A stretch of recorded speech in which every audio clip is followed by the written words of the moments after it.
እስኪ አንቺ አሁን ትዳርን በቃ ያፈርሳል ከዚህ በላይ መታገስ አልችልም ወይም ሊያስቀጥል አይችልም የምትዩ ፖይንት ምንድነው? ታግሰሽ መጨረሻ ላይ ይሄማ አይሆንም ይሄንን ቢያረግ ምን ነው ማለት ነው? የምትዩ ምንድነው? ማያስቀጥለው ትዳርን ማለት ነው ምንድነው የሚያፈርሰው ነገር? ትዳር የማያስቀጥለው ነገር የለም ይቀጥላል። ትዳር መፍረስ የለበትም ሲጀመር ነው። እስኪ እዚህ ነገር ውስጥ ሊሱና ራሳችሁን ጠይቃችኋለሁ። ኢንተርቪው እንዳይሆን ግን ኢንተርቪው ያደረግናት እንዳይሆን እናንተን አመለካከት ልጠይቃችሁ። ትዳር ውስጥ ብዙ ነገር አለ። በብዛት ሰዎች ሜንሽን የሚያደርጉት የሚያነሱት የቺቲንግን ጉዳይ ነው። ያገባ ነው ሰው ከሌላ ሰው ጋር ሴክሹዋል ግንኙነት እና መፈላለግ ነገር ካሳየ እኛ ጋር ያለውን ፍቅር ከቀነሰ እንደ ዋና ነገር ይነሳል እሱ። አይ ቲንክ በእምነትም ያ መብትና ነፃነት ይኖርናል። ግን ብዙ ነገሮች ሌሎች አሉ። ቤተሰብሽን መሀል ላይ ሪስፔክት ላይ ያደርግ ይችላል፣ አለማክበር ሊመጣ ይችላል። አንቺ በጣም ከቤተሰብሽ ጋር እንትን ሆነሽ ኢንቲሜት ሆነሽ ከትዳር በኋላ እነሱ ቤታችሁ የሚመላለሱ ጣልቃ ገብነት ውሳኔዎቻችሁ ላይ የሚገቡ ምናምን ሲሆን በአንደኛው ሳይድ ያለው ደግሞ ወገን ላይፈልግ ይችላል። በዚህ ምክንያትም ይፋቱ ሰዎች አውቃለሁ ምናምንና እስኪ ለእናንተ ሁለታችሁ በትዳር ህይወት ውስጥ በፍጹም ይሄንን ልታገሱ አልችልም የምትሉት ምንድን ነው? ሳሎን አግብተሻል? አይ አላገባም። እሺ ስለዚህ ላውራ 16 ዓመት በላይ 18 ዓመት ሊሆን ነው። 18 ዓመት ረጅም ጊዜ ነው እንዳለችው እሷ እንዲያውም 9 ዓመት በጣም ማቹር አድርጋለች እሷ ብዬ ነው የማስበው።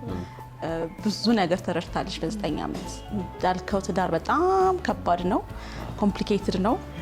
አንስተህ ተነስተህ የምትጥለው ነገር አይደለም። እንዳልከው ማለት ነው ልጆች በተለይ ከመጡ በኋላ የምትወስናቸው ውሳኔዎች እንዳለችው በጣም ከባድ ነው የሚሆኑት። ቺቲንግ አለመድረስ የሚያደርገው በሁለቱ መካከል ያለው ዳይናሚክ በጣም ሲሳሳ ነው የሚሆነው ብዬ ነው የማስበው። ቺቲንግ የሚደርሰው ብለን የምናስበው ማለት ነው ወይ ሰውየው ሴሰኛ ካልሆነ ምን ካላለ ግን ግንኙነታቸው ጥሩ ሆኖ መሀል ላይ ግን መሳሳት ጀምሮ በሁለቱ መካከል ያለው ንግግር ከሌለ ምን ከሌለ የጋበዝከው ነው እንድሄድ የጋበዝካት ነው እንድትሄድ ማለት ነው። ግን እኔ የማምነው ምንድነው የሆነ ዋን ታይም ኢንሲደንት ነገር ሆኖ ትልቅ ስተት ሆኖ በዛ መሀል የሆነ ነገር ከሆነ አክሴፕት ልታረገው ትችላለህ። ያንተም ጥፋት አለ እሱም ጥፋት አለ። አክሴፕት አድርገህ ይቅርታ ባብለህ መቀጠል ትችላለህ። ዩኒየኑን እስከፈለከው ድረስ ይሄ ትዳር መቀጠል አለበት።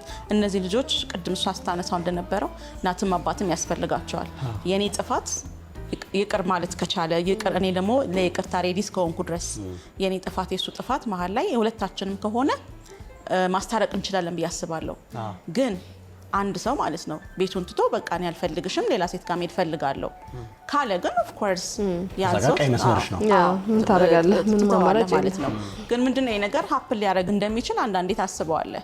ያኔ ግን እኔ አክሴፕት ማድረገው መቼ ነው ሁለታችንም ጥፋተኛ በሆንበት ጊዜ ለዛ ነገር እኔም ኮንትሪቢዩት ያደረኩት ነገር ካለ እሱም ኮንትሪቢዩት ያደረገው ነገር ካለ የሁለታችንም ጥፋት ከሆነ ከዛ ሁለታችን ቁጭ ብለን ተነጋገርንበት ከተማመንበት እና አብረን መቀጠል እንደምንችል ከተማመንበት ግን ትዳር መቀጠል አለበት ባይነኝ ነኝ። ነገር ግን በጭራሽ አንዱ ሰው የማይፈልገው ነገር ውስጥ ግን ሰውን መክተት ልክ አይደለም። ምክንያቱም ቅድም ሰብሎ አልቻለም ትዳር ትልቅ ተቋም ነው። ስለዚህ ይሄንን ተቋም ማስቀጠል እፈልጋለሁኝ፣ እዚህ ውስጥ መቆየት እፈልጋለሁኝ፣ ልጆቼ እናትም አባትም ሊሆናቸው እፈልጋለሁኝ ለማለት ሁለታችንን ፈቃደኛ መሆን አለብን። አንድ ሰው የተጫንከው ግን ያለፈ ነገር እያደረገ እዛ ድረስ ትታገሳለህ የሚለውን እኔ አልቀበልም። ባይ ዘ ዌይ እኔ ማለት ነው የትዳር ኤክስፒሪየንስን ባይኖረኝ ግን ቺቲንግ ለምንድን ነው በጣም የሚያስፈራው በጣም ትልቅ ጥፋት የሆነው ሴቶች ላይ የሚደርሰው የልብ ስብራት ማለት ነው የሚረዱት አይመስለኝም ወንዶች። አይደለም በትዳር የማላቀውን በዚህ በጓደኝነት ራሱ በጣም ነው ልብ የሚሰብረው። በጣም ኮንፊደንስ ይቀንሳል። ኦኬ እኔ ከሷ አንሼ ነው ወይ በጣም ብዙ ነገር አለው። ያንተ ራሱ ለራስ የምትሰጠው ዋጋ በጣም ይቀንሳል ምናምንና ቀላል አይደለም ቺቲንግ እና አይደለም በጣም አይደለም በትዳር በጓደኝነት ራሱ በጣም ቀይ መስመር ነው እና ይሄ ነገር ወንዶች የሚረዱት አይመስለኝም። ጀስት ለነሱ ኖርማል ነው። ተመልሰው እዚህኛው ጋር ሲመጡ ኖርማል ነው የሚሆነው። ለሴቷ ግን አንድ አይደለም። በጣም ከእንትን አንገል ብናየው እኔ ኢትዮጵያ ውስጥ መንገድ ላይ ወጣችሁ ማለት ነው ከዚህ እስከ ቦሌ ጫፍ ድረስ ወክ ብታደርጊ ህፃናት ልጆች ያዘሉ ብዙ ሴቶች ታያለሽ። ህፃን ልጅ ያዘለ ወንድ ልታይ አትችይ። ካየሽም በጣም ሬር ነው። በየቤቱም ልክ እንደዛው ነው። ከላይ ጀምረውን ደግሞ ካየነው ከአያቶቻችን ጊዜ ወደኛ በደንብ ካመጣ ነው በእርግጠኝነት ወደ ኋላ 2-3 አክስት አጎት ምናምን ብታዩ ሴቶች ላይ ነው ጫናው የሚሆነው። ኢኮኖሚካል በርደኑም ቢሆን እንደገና ልጅ ላለማጣት መጀመሪያ የሚከፈል ዋጋ አለ። ልጆች እንዳይበተኑ የሚደረግ ዋጋ አለ። እሱም ዋጋ በብዛት የሚከፈለው በሴቶች ነው። ታግሰው ደግሞ ጥሎም የሚወጣ ሰው ብዙ ነው፣ ወንድ ማለት ነው። ጥሎ የሚወጡ ወንዶች በጣም ብዙ ናቸው። ይሄ ካልቸራችን ላይ በቃ እንግዲህ ምን ይደረጋል ቻዩ እንትን በዩ ምናምን ተብሎ በአክስት ባጎት በእናት በምናምን ጸጥ ብለው ሴቶች እንዲኖሩ ይደረጋል። ይሄ ግፍ የለም ማለት በጣም ብላይንድ መሆን ነው የሚሆነው። ይሄ ግፍ በጣም በኃይለኛው አለ። አሁን በሁለት ጽንፍ ላይ ነው ያለ ነው። ቅድም ያልኳችሁ እነዚህኞቹን በርደኖች በትክክል አንደርስታንድ ማድረግ አለብን ብዬ አስባለሁ። ትዳርን ለማስቀጠል ብቻ ትዳር ትልቅ ተቋም ስለሆነ የእግዚአብሔር ተቋም ነው ብለን ስለምናምን ብቻ መሸከም ከምንችለው አቅም በላይ በተለይ እስከ መሞት ድረስ ሊደርስ ይችላል። እስከ መደብደብ ድረስ ሊደርስ ይችላል። ቤተሰብ ዲስሪስፔክት እስከ መደረግ ሊደርስ ይችላል። በየቀኑ ቫዮለንስ ቤት ውስጥ የሚደርስ ጥቃት ሊኖር ይችላል። እነዚህን ሁሉ ነገሮች ችሎ የመኖር ግዴታ አለ ብዬ አላስብም። እኔ ቅድመ ሁኔታዎች አሉ። ከሰው ጋር አብረን የምንኖርበት ቅድመ ሁኔታ ቅድም አንቺ ብለሽዋል፣ ፈቃድ ላይ የተመሰረተ ነው። ዞሮ እኮ የምናገባው በአንድ በኩል ለራሳችን ነው። ልጆቹም ከራሳችን ፍላጎት በኋላ ነው ያመጣናቸው ወደዚህ ምድር አይደለ? ከዛ ውጪ ልጆቹም ቢሆኑ የእግዚአብሔር ኃላፊነት ናቸው። እዛው ላይ ግን ማለት ነው እሺ እስከ መሞት ድረስ እስከ መደብደብ ድረስ ምናምን የሚያደርሰን ነገር ለምን እናደርጋለን? ለምሳሌ ያ ደብዳቤ ከሆነ አፌን እቆጥባለሁ። ኦኬ ለምሳሌ በመናገር ከሆነ ልጆች ከተወለዱ በኋላ ነው እያወራው ያሉት እኔ። እሺ ለምሳሌ እኔ እላፊ በመናገረው ነገር የማይታገሰኝ ወንድ ከሆነ ከሱ ጋር ለምን ተሳፈጣለሁ? ኦኬ አፌን መቆጠብ አለብኝ። መሄድ ባለብኝ መንገድ ሄዳለሁ። ፍቅር የማይቀይረው ሰው አለ ብዬ አላምንም እኔ። ምክንያቱም በፍቅር ነው እየኖርን ያለ ነው። ስለዚህ ለምሳሌ ቺት የሚያደርግ አንድ ሰው የመንፈስ ይዞት ካልሆነ በስተቀር በሽታ ማለት ነው ይዞት ካልሆነ በስተቀር ሴተኛ ሆኖ ካልሆነ በስተቀር አንድ ሰው የሆነ ነገር ሳይጎልበት ቺት አያደርግም። በመጀመሪያ እንደዛ ቢያስባለሁ እውነት። ምክንያቱም እኔ አርብ ሮብ ነው ማልል ከሆነ ለባሌ እሁድ ቅዳሜ ነው በዓል ነው እያልኩኝ ማላደርገው ከሆነ ማላዝገው ከሆነ እኔ ቀንም ጠዋትም ማታም ሌሊትም በሚፈልገው ሰዓት ምቹ ከሆንኩኝ የት ነው ሊሄድ የሚችለው? ይሄ ሰውዬ ሊሄድ ይችላል ብዬ አስባለሁ። ከዚህ ተቃራኒ ሐሳብ አለኝ እኔ። ለምን መሰለሽ? ቺቲንግ አንደኛ ነገር የውሳኔ ጉዳይ ነው። ፕላስ ኤክስፕሎር ማድረግ የሚወዱ ሰዎች ወይም ምንድነው አዲስ ነገር ሁሉ የሚፈልጉ ሰዎች አሉ። እነሱ ጋር ያለውን ነገር አጣጥመው ከጨረሱ በኋላ ማለት አሁን እጃቸው ላይ ያለው ማለት ነው ልክ አጣጥመው ከጨረሱ በኋላ ሌላ አዲስ ነገር የሚፈልጉ ሰዎች አሉ። በመልክ እንግዲህ እንዳልሽው አንድ አይነት ነገር ነው የሚካሄደው። ባይዞ ቺት ሲደረግ የተለያየ ነገር አይደለም የሚደረገው፣ አንድ አይነት ነገር ነው የሚደረገው። ይሳሳማል፣ ሴክሹዋል ኤክስፒሪየንስ ይኖረዋል ምናምን፣ ከዚህ የተለየ አይደለም። ይሄንኑ አንድ አይነት ነገር ከተለያዩ ሰዎች ጋር ሰው የሚያደርገው እዚህ ጋር ራሱን የሚያሰለቸው አድርጎ ውሳኔውን ማለት ነው ከአንቺ ጋር የነበረው ሰውዬ አንቺ ጋር ካሳለፋችሁ በኋላ አግኝቶታል፣ ለምዶታል።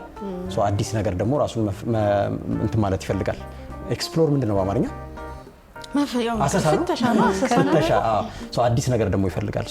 ቺት የሚያደርጉ ሰዎች ሁሉ ስለጎደለባቸው ነው ብሎ ለመደምደም አስቸጋሪ ነው ብዬ አስባለሁ። እነሱ በተፈጥሯቸው እንደዛ አይደለም። ወደ እሱ ሀሳብ ለመምጣት ብሎ ሊሄድ አይችልም።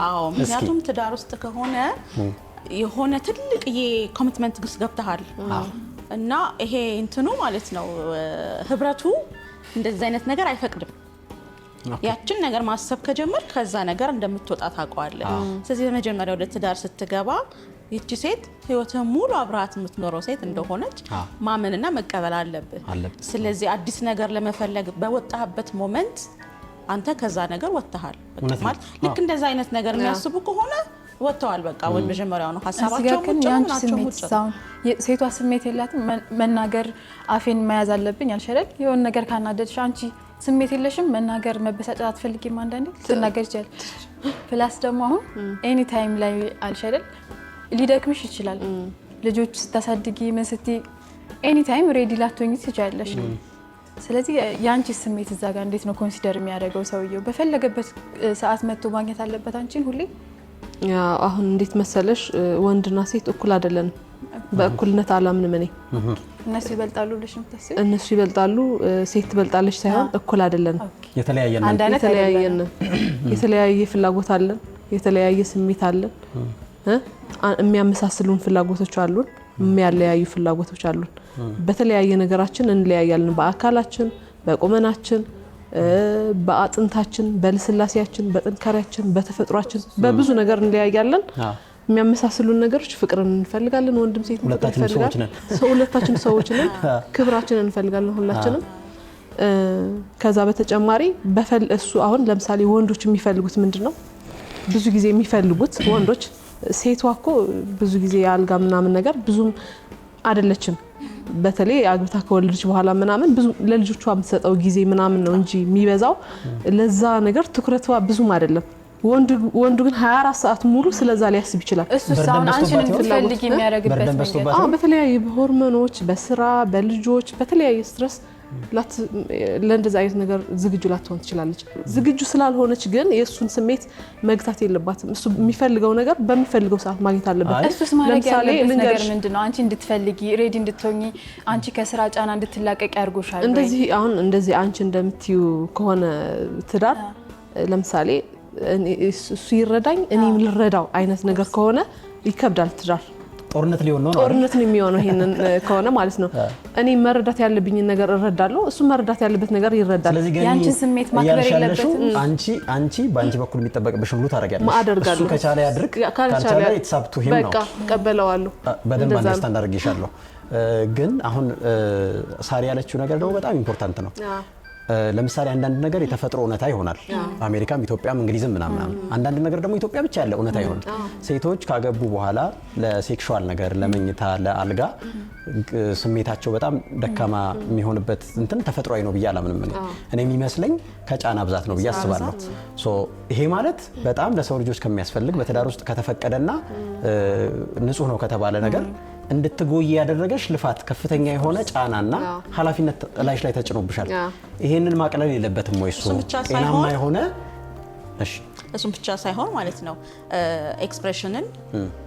ሴቷ በብዛት እንትን ነው ሰፕሬስ ነው የምታደርገው ያደገችበት መንገድ ስለሆነ ማለት ነው ስለዚህ ሁሉ ጊዜ ራሷን ሬዲ የምታደርገው ለወንዱ ፈቃድና ፍላጎት ነው የሚሆነው እንጂ ሁሉ ጊዜ እሷ ያንን ነገር እንትን መብቷ ነው ተፈጥሯዊ ነው ግን ያንን ነገር መናገሯ እንደዚህ ማለቷ ያደገችበት መንገድ ስለማይፈቅድ የተማረችበት ተፈጥሮ አይደለም በማህበረሰቡ ውስጥ ትመጣ በዛ መንገድ ስላላደገች እሷ ያንን ነገር ሰፕሬስ ታደርጋለች ትቆጠባለች ማለት ነው ምናልባት ያኔ የሱን ፍላጎት እንቢ ማትልበት ምክንያት ለዛ ነው አብዛኛውን ጊዜ ማለት ነው ጉዳት ነው ብለሽ አታስቢም ይሄን ሚሱ አሁን ያውልሽ የሷ በጣም አንደርስታንድ አድርጌዋለሁ የገና በጣም አንደርስታንድ አድርጌዋለሁ ጉዳት ይችላል ግን አለ መሰለ ይሄ በተጋቢዎች መካከል ያለው ኮሚኒኬሽን ይወስነዋል በጣም ጓደኛ ከሆነ በጣም ተዋደዱ ከሆነ ስሜትን ለመደበቅ ማትፈራው አይነት ሰው አለ ለምሳሌ ስለዚህ እንደዛ ከሆነ ግበግስ እንነጋገራለን ስለዚህ ሴቷም ወንዱም እኩል ፍላጎታቸውን ሊገጡ ይችላሉ ግን እንደተባለው ነው ላይክ እርስ በርስ አትከላከሉ ነው አይደል የሚባለው በጣም ደግሞ ምን ብሎ ሊመጣ ይችላል ምንም ማረጋችንም በቃ ገብቷል በቃ ስለዚህ አንቺ ምትኛ አሁን ያለሽው ሳይን ያረክበት ነገር ነው አሁን እያልሽኝ ያለሽው በዚህ ጫና ምክንያት አንቺ አንዳንድ ጊዜ መስጠት ማትችይበት ያንን ስፔስ መስጠት ማትችይበት ሁኔታ ሲፈጠር ቺት ማድረግ እድል አለው ነው ለምን ይሄንን ጥፋት እሱ ላይ ነው በዚህ አይደለም እኔ ቺቲንግ መጀመሪያ ከማሰላሰል ነው የሚጀምረው እኔ ቺቲንግን ሪስፔክት ከማጣት ነው የምቆጥረው መጀመሪያ ለሚስት ሪስፔክት ከሌለህ ነው የምትወጣው ወደ ሌላ ቦታ ያንን ሪስፔክት ሉዝ ያደረክ ጊዜ ነው እንጂ ሚስትን የምታከብራት ከሆነ የምትወዳት ከሆነ በምን መልኩ ትወጣለህ ብዬ አላስብም ግን ቅድም እንዳልኩት ማለት ነው በመካከላችን ያለው ግንኙነት እየላላ ሲሄድ መነጋገራችን እየቀነሰ ሲሄድ ይሄ አንቺ ትብስ አንቺ ትብስ የሚባለው ነገር ሲቀር የራስ ጉዳይ ተባባልን በአንድ ቤት የምንኖር አይነት ሰዎች ከሆነን ያም ሰው ለሌላ ሰው እየተዘጋጀ ነው እሷን ብትሆን ሌላ ቦታ ማትሄድበት ምክንያት የላትም ትዳር ውስጥ ትልቁ ነገር መከባበር መዋደድ ሶ እነዚህ ሁለቱ ነገሮች እስካሉ ድረስ ይሄን ነገር ስለከለከለችኝ ሄድኩ ቢል በጣም የማይሆን ሪዝን ነው ለኔ ማለት ነው ይሄ ማለት ጀስት እንስሳ መሆን ነው እንደዚህ ነው ማለት ቢካዝ ማርን ትማት ይችላል ማሰብ መማረክ ይችላል ስለዚህ በትዳር መካከል ቺቲንግ ቢካዝ እሷ ስለደከማት እንዲስላለች የሚለው በጣም የማይሆን ምክንያት ነው ብዬ ማስበው እኔ ደግሞ ተቃራኒ ሐሳብ አለኝ ካንቺ ጋር ማለት በዛች በመናምን በዚህ በቺቲንግ ጉዳይ ማለት ነው እንዳልሽው መከባበር ዋና ወሳኝ ነገር ነው በትዳር ውስጥ መከባበር ከዛ ከመከባበር በኋላ መዋደድ ምናምን ይመጣል ከዛ ግን አንቺ ሁሉ ጊዜ ደከመኝ የምትዩ ከሆነ ወንዱ የሚፈልገው ያ ከሆነ እንደ ሴቷ ካልሆነ ማይሄድበት ምክንያት የለም ለምን አይሄድም መሄድማ የለበትም ለምን መሄድማ የለበትም ሲጀመር ሪዝን ሰጠነውኛ አንቺ ሴቷ ነች ምክንያት ሰጠችው እያልሽ ነው አይ አዎ ሴቷ ነች ምክንያት ሰጠችው ለምሳሌ ካልሄደ ይደክማታል ይልሽ አሁን እሱ ደከመኝ ሰለቸኝ ብሎ ልንገርሽ ደከመኝ ሰለቸኝ ብሎ እሱ ለምሳሌ ደከመኝ ሰለቸኝ ብሎ የቤት አስቤዛ ካጎደለ ምንድነው ታሪጊው አንቺ አይኑን አታወጩ ልጆችን ጾማቸው ካሳደረ ሳይሰራ ካመጣ ደክሞኛል ዛሬ ስራ አልሄድም በቃ ደሞዝ አላመጣም ብሎ ጸጥ ብሎ ከኖረ አንቺ ምን ታሪጊዋለሽ ታኖሪዋለሽ ሰውዬ ምግብና የእንትን እኮ ሴቶች የሚያስፈልግ እኛ ሴቶች የምንፈልገው ነው የሚያስፈልገን እነሱም ሴክስ ለመኖር ይፈልጉታል ለማነጻጸር ከባድ ሊሆን ይችላል ግን ልጠይቅሽ ገኒ አሁን የጥፋተኛ ሰው ጥፋት ለጥፋተኛው ሰው ኃላፊነት የምትወስጂበት ምንም ግዴታ የለብሽም አንቺ ምንድነው መሰለሽ ለሚዋሽ ሰው ለሚማታ ሰው ለምናምን ጥፋቱን አንቺ አትሸከሚለትም ያገባሽውን ሰው ከዋሸ ውሸታም ነው እሱ የዋሸው ውሸታም ስለሆነ ነው እንጂ አንቺ እንዲዋሽ ስላገዝሽው አይደለም አንቺ ይቅር ማለት አንድ ነገር ነው አይደል እግዚአብሔር የሚጠይቀን እንደዛ ነው ለበደለን ሰው ይቅርታ እናደርግለታለን ጥፋተኝነቱን አምኖ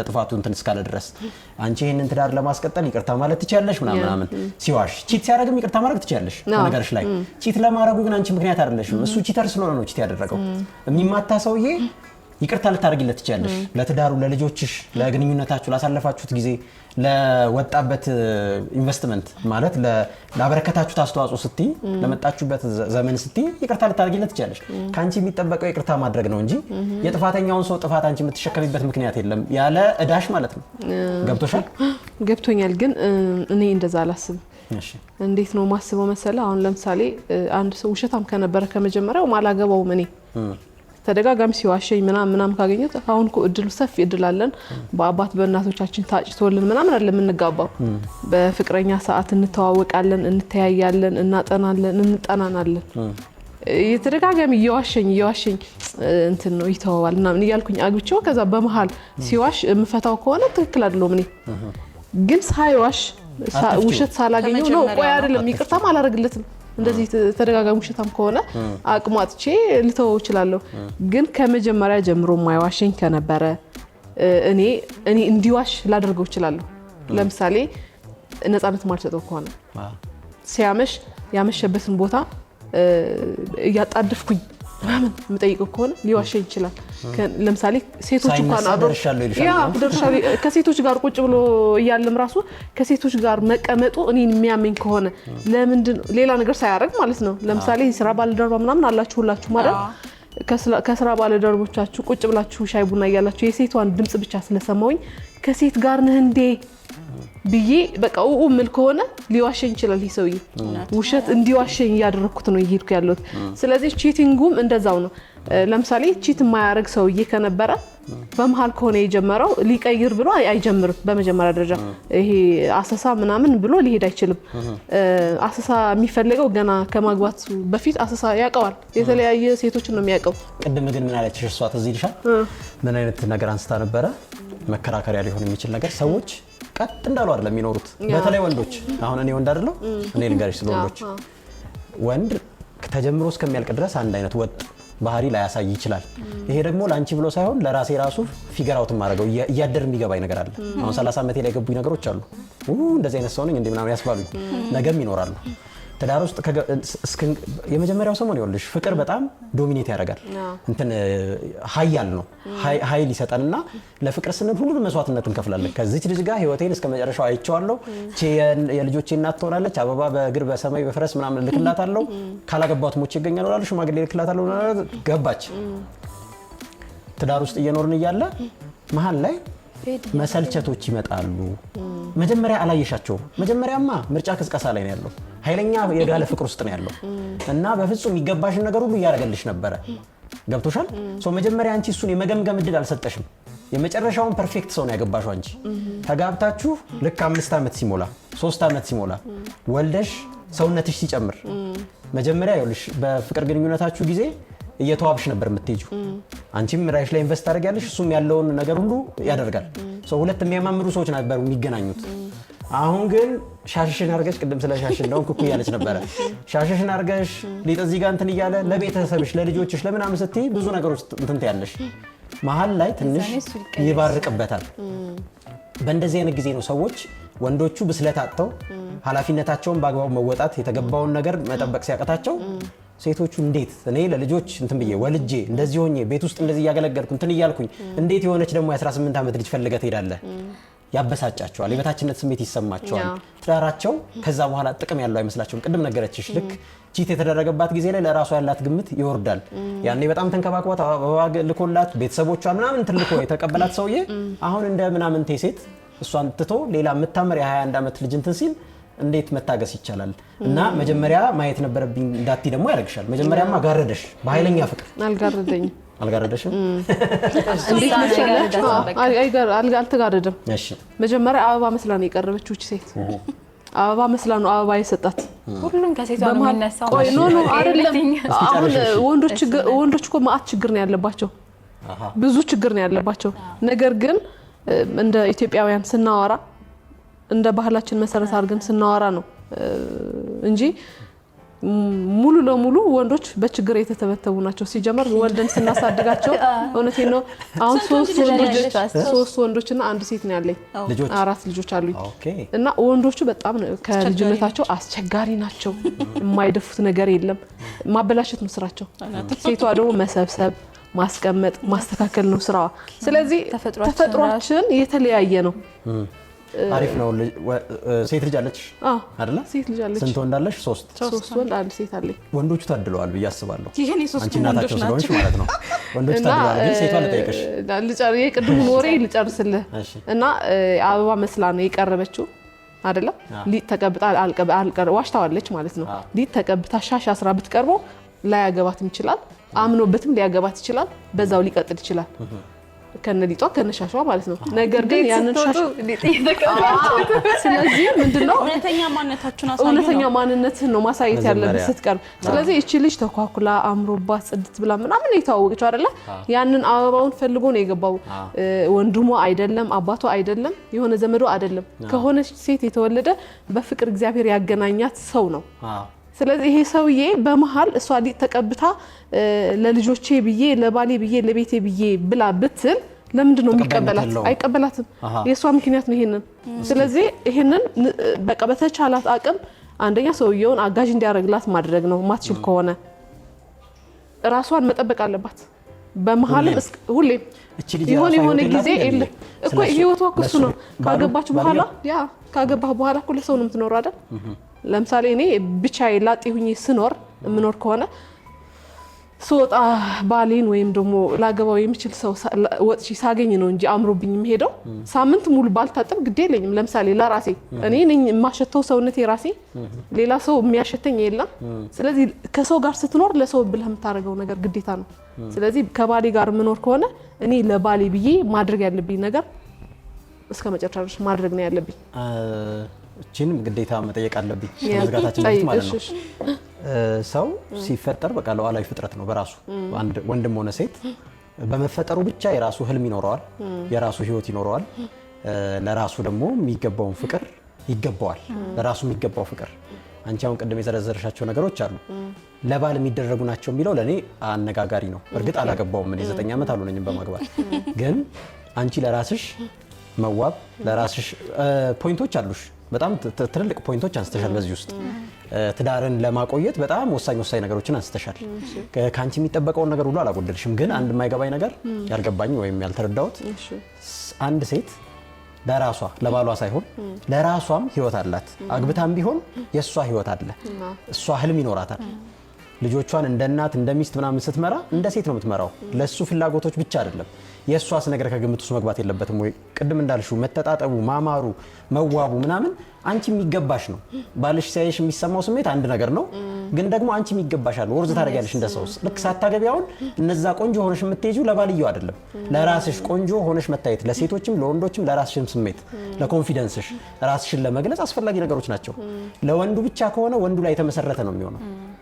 ይሄ ደግሞ የአንድ ሰው ሁለት ሰዎች የአንድን ሰው ህይወት እየኖሩት ነው እንደማለት ነው። ሁለት ሰዎች ሁለት ህይወት ነው ያላቸው። ከዛ አንድ ላይ ሆኖ በጋራ የሚኖሩት አለ፣ ደግሞ አይ ለየብቻቸው ደግሞ የሚኖሩት አለ። እሺ አንተ ያገልጠኝ። እሺ እህት አለ አለችኝ። እቤት ስትውል ታውቃታለህ? ወደ ውጭ ስትወጣ ስታውቃታለህ? ቤት ስትውል እንዴት ነው የምትውለው? ማለት ያላገባች እህት ነው ያልኩ። እሺ ቤት ስትውል እንዴት ነው የምትውለው? እንደ የቤት ልብስ ለብሳ እንደ ቤት ውስጥ እንደሚገባ ቤት ውስጥ እንደሚደረገው እንደማንኛውም ሰው ልትወጣ ስትል ነው የምትታጠበው ምናምን አይደለ? አይ ባትወጣም ለምሳሌ ሳምንት ባትወጣ ለራሷ ትታጠባለች። እሱማ ሳምንት ባትወጣማ ትታጠባለች አልኩህ እኮ። ግን ለምሳሌ በየቀኑ ልታጠብ የምችለው እኔ ለምሳሌ ማታ የምታጠበው ጠዋት የምታጠበው ለባሌ ዝግጁ ለመሆን ነው። ምክንያቱም አላማዬ እሱ ነው። የመኖሬ አላማ ለምሳሌ አግብቻለሁ አይደል? አግብቼ የምኖር ከሆነ አላማዬ ያ ነው ማለት ነው። እየኖርኩበት ነው አላማዬ የማስበው። እንደዛ ነው የማስበው። ለምሳሌ ተኳኩዬ የምወጣ ከሆነ ያንን ሰው እንዲያየኝ እኮ ነው ተኳኩዬ እየወጣሁ ያለሁት። ቤቴ ታዲያ ለምን ተኳኩዬ ቤቴ ቁጭ አልልም ሰው እንዳያየኝ እኮ ነው። አንቺ በመስታወት ራስሽን ስታዩ ማለት ነው እኮ ለምሳሌ ባሌ ስላለ ባሌ በየትኛውም ሰዓት ስለሚመጣ በነገራችን ላይ ለልጆቼ ስልም ተጣጥብ ልጆቼ ካለበስኩኝ በነገራችን ላይ በጣም እንትን ነገር ናቸው ልጆቼና ይናገራሉ። አረ ዛሬ ሌላ መሰልሽ ምናምን ይሉኛል። እና ብቻዬንም ብሆን ደስ የሚለኝን ልብስ ለብሼ ሎሽኔን ተቀባብቼ ምናምን ጸጉሬን አስተካክዬ ቤት ይሄን አላደርግም። ግን የምሬ ነው እግዚአብሔር እንደዛ ስታደርጊ ለራስሽ ራሱ ደስ ይላል። ደስ ይላል። ገባኝ። ግን ብዙ ሴቶች እሺ አንቺ እንደሱ ታደርጊያለሽ፣ ግን ብዙ ሴቶች እንደሱ አያደርጉም። ተኳኩለው ምናምን አይቀመጡም ወይ ሻሽ አስረው ጸጉራቸው እንዳይበላሽ እንደውም እውነታው ማለት ነው ሀቁ ስንናገረው ሻሻቸውን አስረው እንዳይበላሽ ጸጉራቸው ሲወጡ ፈርዘው እንዲወጡ ምናምን እንደዛ ነው ሺቲ ለብሰው ንጹህ ሺቲም ቢሆንም ለብሰው ምናምን ነው ቁጭ የሚሉት ማቀው ነው ማለት ነው። ለሴት ልጅሽ ከሴት ልጅሽ ጋር ላገናኘው እስኪ አንድ ጥያቄ ልጠይቅሽ። አንቺም ባለቤትሽም ልጆቻችሁ እንዲሆኑ የምትፈልጉት ነገር አለ። ለልጅሽ ምን አይነት ትዳር ነው የምትመኝላት? ለልጅ የምመኝላት ትዳር ስርዓት ያለው እና ወንድ የሆነ ባል አግብታ እንድትኖር። ወንድ የሆነ ማለት የሆነ እንደ ሴት ያልሆነ ማለት ኩሽና ለኩሽና የማይውል እውነቴን ነው። እሺ ሀሳብሽን ጨርሽ። ሰርቶ ማለት መከታ ሊሆን የሚችል ብረት መዝጊያ የሆነ ሰርቶ የሚያስተዳድራት እሷን ብቻ ሳይሆን እሷ ወጡ ለሷ እተውላታለሁ። እሷ ሰርታ ታበላለች ልጆቿን። እሱ ግን ጾማቸው እንዳያድሩ ልጆቹ በፋይናንስ በደንብ ሰርቶ የሚያመጣ ተገን የሆነ ባል እንድታገባ ነው የምመኝላት። ልጅሽ ባሏ እንግዲህ የእሷ ጥፋት አይደለም ቅድም ብዬሻለሁኝ ቺት አደረገባት የሚመታት ሆነ መጀመሪያ መጠንቀቅ ያለባትን ሁሉ ተጠንቅቃ ቅድም አውርተነዋል። ከገባችበት በኋላ ግን አቢዩዚቭ ሆነ እሱ የሚያጠቃት ሆነ። ምን ብለሽ ትመክሪያታለሽ? ይሄን ትዳር ችለሽ ኑሪ ትያታለሽ? አንድ ሰው እኔ አሁን አንድ ሰው ቺት ካደረገብህ በኋላ ኑርም አትኑርም አልልም። እኔ በነገራችን ላይ ለሰውም እንደዛ ብዬም አልመክርም። ለልጄም አልመክርም እንደዛ ብዬ። የምትኖረው ህይወቷ እሷ ናት የምታውቀው። ገብቶሃል? አሁን ለምሳሌ እኔ ቺት ተደርጎብኝ አልተደረገብኝ መኖር ያለብኝ ህይወት እኔ ነኝ የማውቀው፣ እኔ ነኝ የምወስነው። ለሰውም ሳወራ ለምሳሌ ቺት ተደርጎብኛል ብትይኝ ፍቹም አትፍቹም አልልሽም። ነገር ግን ምትቀጢ ከሆነ እንደዚህ አድርገሽ ቀጢ፣ የማትቀጢ ከሆነ ደግሞ እንደዚህ አድርገሽ አድርጊ ብዬ ነው ልነግርሽ የምችለው እንጂ እንደዚህ ከተደረገብሽ እንደዚህ አድርጊ ብዬ ውሳኔ ባለቤት ነው የሚወስነው። ስለዚህ ያቺ ልጄ ደግሞ ስመክራት ሳሳድጋት መጀመሪያ ደረጃ የምታገባው ወንድ ልቡን እንድታየው ነው ማሳድጋት። ስትተዋወቀው መልኩን፣ ሀብቱን፣ ጌጡን ምናምን እንድታየው ሳይሆን ከመልክ ጋር ከሀብት ጋር ጥሩ ልብ ያለው ሰው አለ፣ መልከ ጥፉም ሆኖ ሀብትም ድሃ ሆኖ ጥሩ ልብ ያለው ሰው አለ።